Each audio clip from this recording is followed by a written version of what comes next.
পাকিস্তান যেতে বাংলাদেশিদের কোনো রকম ভিসা লাগবে না। সম্প্রতি পাকিস্তান এই নতুন নীতিমালা গ্রহণ করেছে, আর এ কারণে বাংলাদেশিরা পাকিস্তানে যেতে মুখিয়ে আছে। অনেকে হয়তো জানে না ভারতের মতো পাকিস্তানেও অনেক দর্শনীয় স্থান রয়েছে। পাকিস্তান যেতে যারা আগ্রহী তারা শুনে অনেক খুশি হবেন যে ভারতের চেয়েও পাকিস্তানে অনেক সুন্দর জায়গা রয়েছে। আপনি খুবই কম খরচে পাকিস্তানের এই জায়গাগুলিতে ঘুরে আসতে পারবেন। তো প্রথমে আমরা দেখব পাকিস্তানের সব থেকে সুন্দর 10টি জায়গা সম্পর্কে। এরপর আমরা জানবো এই জায়গাগুলিতে কিভাবে যাবেন, আপনার যেতে কত টাকা খরচ হবে এবং সম্পূর্ণ প্রসেস কিভাবে করবেন। তো ভিডিওটিতে লাইক দিয়ে বসে যান শেষ পর্যন্ত দেখার জন্য, আর নতুন দর্শকেরা চ্যানেলটি সাবস্ক্রাইব করে ফেলুন। Number 10, Khamosh waterfall Skardu. পাকিস্তানের সব থেকে সুন্দর জায়গার মধ্যে এটি অন্যতম। সমুদ্র পৃষ্ঠ থেকে এটি 10,000 ফুট উপরে অবস্থিত। এই জায়গাটিতে সব ধরনের মোটরসাইকেল এবং গাড়ি যাতায়াত করতে পারে।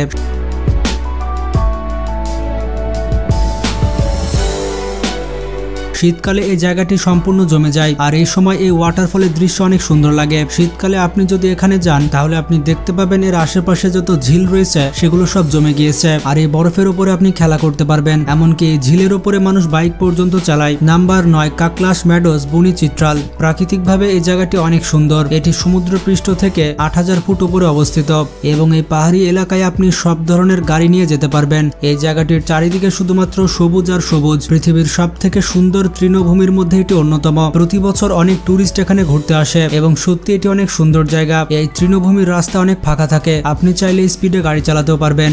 নাম্বার 8, কুন্ডাল শাহী ওয়াটারফল। এই সুন্দর ওয়াটারফলটি কাশ্মীরে অবস্থিত এবং এটির প্রাকৃতিক সৌন্দর্যতা দেখলে আপনি সত্যি মুগ্ধ হয়ে যাবেন। সমুদ্রপৃষ্ঠ থেকে এটি 4,500 ফুট উপরে অবস্থিত এবং আপনি সব ধরনের গাড়ি নিয়ে এখানে যেতে পারবেন।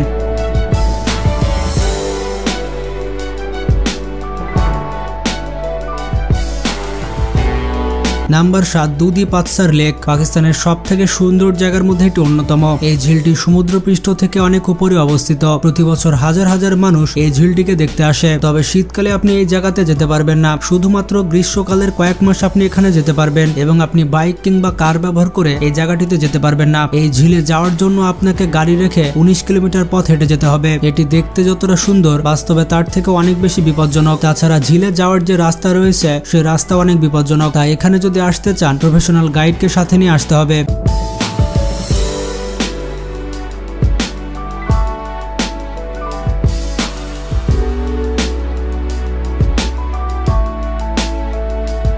Number 6, Mushkpuri top Nathia. পাকিস্তানের সব থেকে সুন্দর উপত্যকার মধ্যে এটি অন্যতম। সমুদ্র পৃষ্ঠ থেকে এটি 5,200 ফুট উপরে অবস্থিত। যারা বরফে হাইকিং করতে চান তারা এই জায়গাটিতে যেতে পারেন। গ্রীষ্মকালে জায়গাটি সম্পূর্ণ গ্রিন হয়ে যায়, আর শীতকালেও আপনি এখানে যেতে পারেন। শীতকালে বরফের সময় এটি দেখতে আরো সুন্দর লাগে। তবে এখানে আপনি রাতে ক্যাম্পিং করতে পারবেন না, এর আশেপাশে জঙ্গল রয়েছে এবং সেখানে বিপজ্জনক প্রাণীও রয়েছে।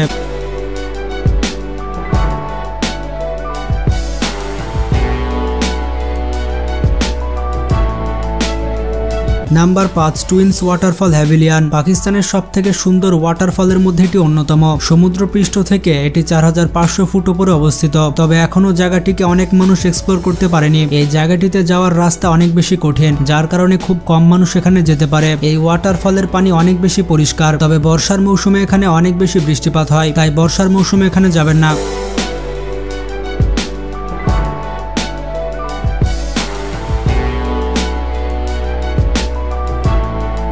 নাম্বার 4, মহাদান লেক কালাম। পাকিস্তানের এই লেকটি অনেক বেশি সুন্দর। এই লেকের যে কালার এবং প্রাকৃতিক সৌন্দর্যতা তা আপনাকে মুগ্ধ করতে বাধ্য করবে। এই ঝিলে আপনি নৌকাও চালাতে পারেন এবং ছুটি কাটানোর জন্য এর থেকে ভালো জায়গা হতেই পারে না। এছাড়া এই লেকের আশেপাশে আপনি ক্যাম্পিংও করতে পারবেন। পরিবার নিয়ে ঘোরাঘুরি করার জন্য কিংবা হানিমুনের সময় কাটানোর জন্য এটি বেস্ট।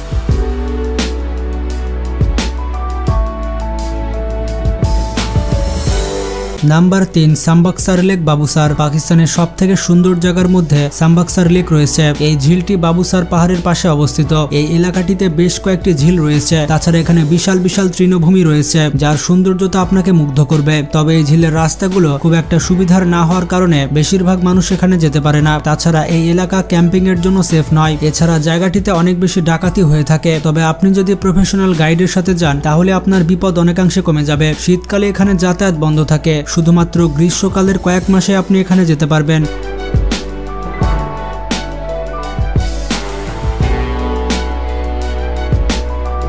নাম্বার 2, মানসিট অফ সারান ফরেস্ট। ইসলামাবাদ থেকে এই জায়গাটি 6 ঘন্টা দূরে অবস্থিত। এই জঙ্গলটি অনেক বিউটিফুল জঙ্গল এবং এখানে অনেক সুন্দর সুন্দর জায়গা রয়েছে। তবে এই ফরেস্টে আপনি গাড়ি নিয়ে যেতে পারবেন না, আপনাকে স্পেশাল জিপ বুক করতে হবে এবং জিপেই সেখানে যেতে হবে। এই জঙ্গলটি অনেক সেফ, এখানে আপনি ক্যাম্পিংও করতে পারবেন। তাছাড়া এই জঙ্গলে বেশ কিছু পাহাড় রয়েছে, এই পাহাড়গুলোর উপত্যকার দৃশ্য অনেক সুন্দর। তাছাড়া এখানে অনেক বড় বড় তৃণভূমি রয়েছে এবং বিশাল ফাঁকা ফাঁকা জায়গাও রয়েছে।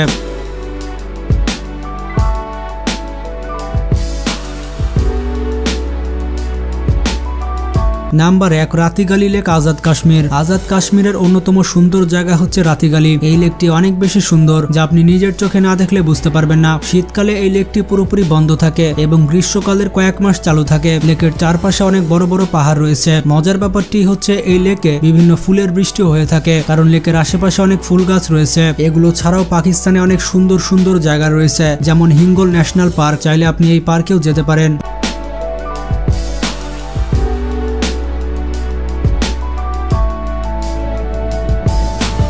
পাকিস্তানের অন্যতম সুন্দর জায়গা হচ্ছে কাশ্মীর ভ্যালি, যাকে অনেকে পৃথিবীর জান্নাতও বলে থাকে। এই কাশ্মীর ভ্যালি অনেক সুন্দর।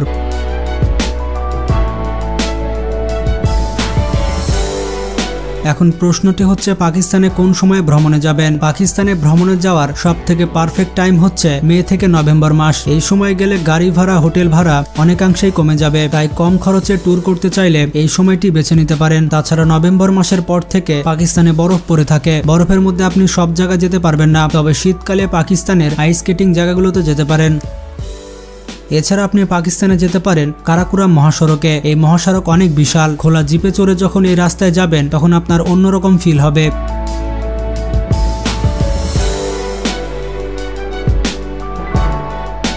এখন প্রশ্নটি হচ্ছে খরচ কত হতে পারে। ব্যাপারটি হচ্ছে পাকিস্তানে থাকা খাওয়া এবং অভ্যন্তরীণ যাতায়াত খরচ বলতে গেলে বাংলাদেশের মতনই। কিছু কিছু ক্ষেত্রে বাংলাদেশের থেকেও কম খরচ হতে পারে। আপনি সেখানে যত দিনই থাকুন তাতে খরচ তেমন একটা বাড়বে না। সব থেকে বড় খরচ হচ্ছে বিমান ভাড়া। তবে স্বাধীনভাবে নিজের ইচ্ছা মতো ট্যুর করতে চাইলে ট্রাভেল এজেন্সির সহায়তা নিতে পারেন। ইসলামাবাদের একাধিক এজেন্সি আপনাকে গাইড সহ ভ্রমণের জন্য জিপ গাড়ির ব্যবস্থা করে দিবে। এতে খরচ কিছুটা বেশি হলেও আপনি অনেক বেশি সুবিধা পাবেন। পাকিস্তানি ভিসা বর্তমানে বাংলাদেশিদের জন্য ফ্রি, তবে ঢাকা থেকে লাহোর বিমান ভাড়া প্রায় 40 থেকে 80 হাজার টাকা পর্যন্ত। তবে খুবই শীঘ্রই ঢাকা থেকে লাহোর সরাসরি ফ্লাইট চালু হতে পারে, আর তখন বিমান ভাড়া হতে পারে 15 থেকে 20 হাজার টাকা। লাহোর থেকে ইসলামাবাদ যেতে খরচ হবে 1 হাজার টাকা এবং ছোট ছোট ট্রিপের জন্য খরচ হবে 3 থেকে 4 হাজার টাকা। পাকিস্তানে যদি আপনি 15 থেকে 20 দিন অবস্থান করেন তাহলে হোটেল ভাড়া, যাতায়াত ভাড়া এবং ঘোরাঘুরিতে খরচ হতে পারে 15 থেকে 20 হাজার টাকা। তো সব মিলিয়ে পাকিস্তান ট্রিপের জন্য বর্তমানে আপনার খরচ হতে পারে 60 থেকে 70 হাজার টাকা। আর যদি বাংলাদেশ থেকে সরাসরি ফ্লাইট চালু হয় তখন আপনার খরচ হতে পারে 40 থেকে 50 হাজার টাকা। তো সব মিলিয়ে এখন পাকিস্তানে যাওয়া অনেক সহজ হয়ে গিয়েছে।